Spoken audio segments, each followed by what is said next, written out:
Everybody, Hugh Lewis here. Welcome to another episode of Huey's Anime Movie Reviews. What can you say about anime? It's one of the best forms of animation ever created. Today there are tons of anime shows. But when it was first imported to America, there were only a small handful. The two most popular being Speed Racer and the subject of today's review, Astro Boy.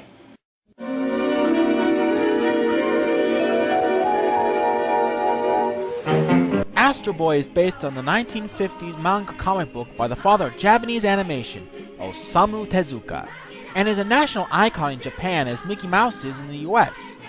The show about a boy robot being built to replace a scientist's dead son, but going on to save the Earth from aliens, robots, and evil dictators became so popular that it gained a strong cult following, and two more shows in 1980 and 2003. Now, when Hollywood likes to adapt anime into movies, they sometimes don't go so well. Live-action adaptations like Speed Racer and Dragon Ball Evolution have been, well, disastrous. That's why I think animation is the best route to go, since it can take us back to the original anime like how we viewed it before. So when I heard that Astro Boy was getting his own computer-animated film, I almost freaking crapped my pants. So, released on October 23rd, 2009, the movie is, well, Astro Boy. Since the film's still in theaters, I won't be spoiling the ending for you. Now, on with the review. The film begins in Metro City, a city that floats above a robot junk-infested Earth in the far and distant future. A boy named Toby, who is the son of the head of the Ministry of Science, Dr. Tenma, decides to go visit the ministry where his father works without his permission. And when testing the newly discovered positive and negative energy cores from outer space on the military's ultimate weapon, the Peacekeeper, Toby gets caught in between the explosions of both energies and dies. That night, Dr. Tenma and his associate Dr. Elephant create a robot replica of Tenma's deceased son by giving him the positive core for extra power, making the creation a success. But later on, Tenma soon discovers that the robot Toby isn't like the real Toby.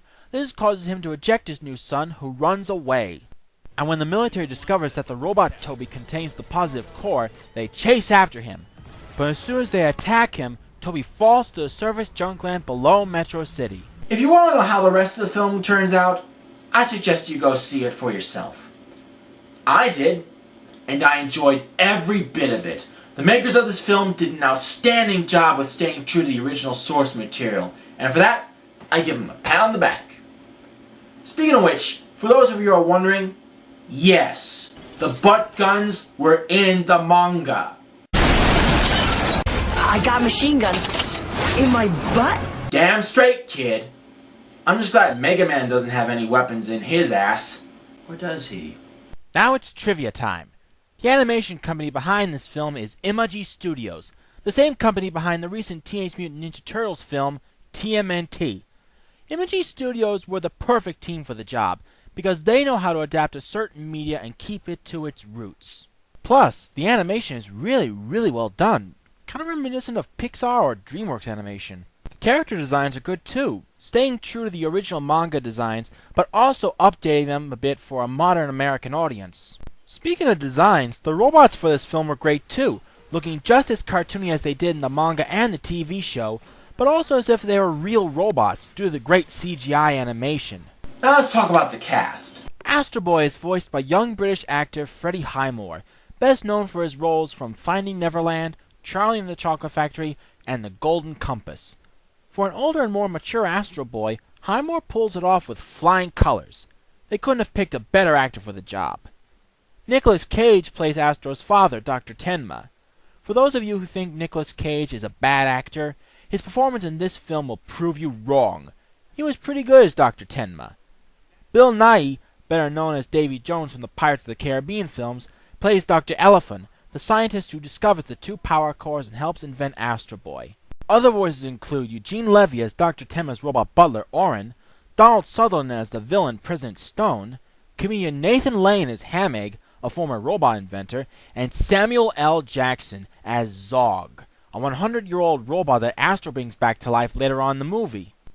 Overall, Astro Boy is a fun, fun movie and a worthy adaptation of one of the most famous Japanese anime icons ever. If you're looking for a great superhero movie to watch, look no further than this fantastic film. I give it 5 stars. Osamu Tezuka would be proud. And what's next for Imagi Studios, you ask?